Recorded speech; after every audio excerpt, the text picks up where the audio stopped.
Hi friends, இன்றைக்கி நம்ம herbal soap செய்ய போகிறோம். அதுக்கு கொஞ்சம் கத்தாழை, கொஞ்சம் துளசி,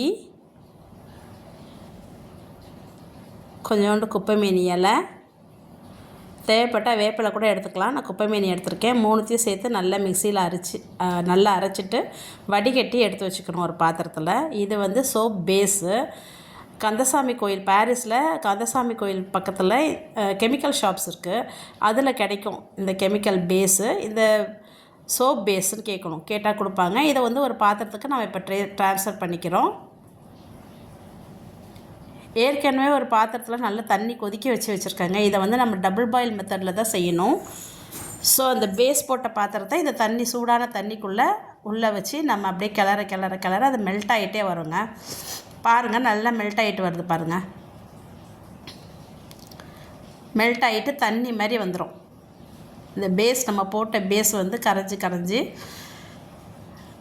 இந்த பேஸ் வந்து நான் கிளிசரின் பேஸுன்னு சொல்லி வாங்கினேங்க. நிறைய இருக்குது, நிறைய விதவிதமான பேஸ் கிடைக்கிது சோப் பேஸில். நான் கிளிசரின் பேஸ் வாங்கினேன் இன்றைக்கி. அதை நல்லா கிண்டிகிட்டே இருக்கிறோம் பாருங்கள். நல்ல தண்ணியாக ஆனதுக்கப்புறமா நம்ம ஏற்கனவே வடிகட்டி வச்சுருக்கிற கொஞ்சம் தேங்காய், ஒரு 2-3 ஸ்பூன் தேங்காய் சேர்த்துக்கோங்க. ஏற்கனவே வடிகட்டி வச்சுருக்கிற இந்த ஹெர்பலை அதில் நம்ம சேர்த்துட்றோம். துணியில் தாங்க வடிகட்டணும். நார்மலாக வடிகட்டுற துணியில் வடிகட்டிங்கன்னா இன்னும் நல்லாயிருக்கும். உங்களுக்கு எந்த திப்பி எதுவுமே இருக்காது, க்ளீனாக இருக்கும். ஏற்கனவே பாருங்கள், இயற்கையாகவே இது க்ரீன் கலரில் இருக்குது. இருந்தாலும் நம்ம கொஞ்சம் கலர் சேர்த்துக்கிறோம். க்ரீன் கலர், ஃபுட் கலர் தாங்க சேர்த்துருக்கேன். நம்ம வீட்டுக்கு போடுற கேசரி பவுடரில் போடுறேன் இல்லையா, அந்த மாதிரி ஃபுட் கலரு க்ரீன் கலர் சேர்த்துருக்கேன் நான். கூட கொஞ்சம் நல்ல க்ரீனிஷாக தெரியும், அதுக்காக நல்ல க்ரீன் கலரை வந்து ஃபுட் கலர் சேர்த்துக்கிட்டேன். ஏன்னா நம்ம உடம்புக்கும் எந்த ஹார்ம்ஃபுல் இருக்காது. இது நம்ம தேய்ச்சி குளிக்கிறப்ப நல்லாயிருக்கும். அதனால் கொஞ்சம் ஃபுட் கலர் சேர்த்துக்கிட்டேன். நல்ல க்ரீன் கலர் வந்துச்சு பாருங்கள். இப்போது இதுக்கு வாசனை தரதுக்காக கொஞ்சம் பெர்ஃப்யூம் சேர்த்துக்கிறேன். சும்மா ஃபியூ ட்ராப்ஸ் போதும். ஏன்னா நம்ம 150 கிராம் தான் எடுத்திருக்கோம். ஒரு சிலிக்கான் மோடு எடுத்து அதில் தேங்காய் தடவி வச்சுக்கிட்டோம் ஏற்கனவே. அதில் இப்போ நம்ம இந்த கலவையை ஊற்றிடலாம். சோப் வந்து நமக்கு கிடச்சிடும். இது வந்து ஒரு 5 hours நம்ம அப்படியே விட்டுறணுங்க.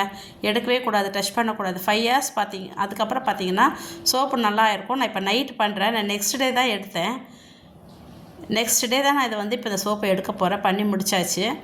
150 கிராம் தான் எடுத்தேன். 3 சோப்பு வந்திருக்கு. நெக்ஸ்ட் டே பார்க்கலாம். பாருங்கள் எப்படி வந்திருக்குன்னு சோப்பு நமக்கு. நெக்ஸ்ட் டே பாருங்கள், நான் எடுத்து பார்த்துட்டு நல்லா க்ரீனிஷாக அழகாக டிரான்ஸ்பரண்ட்டாக சூப்பராக வந்திருக்குங்க சோப்பு. Herbal soap ரெடிங்க. நம்ம இதை பயன்படுத்தலாம். இது வந்து 40 days வைக்கணும்லாம் அவசியம் கிடையாது. ஏன்னா சோப் பேஸில் தான் நம்ம செஞ்சுருக்கோம். இது வந்து ஸ்கின்னுக்கு நல்ல க்ளோ கொடுக்குங்க. நல்ல அது கரும்புள்ளி எதுவுமே இருக்காது, நல்லாயிருக்கும். தேங்க்யூ.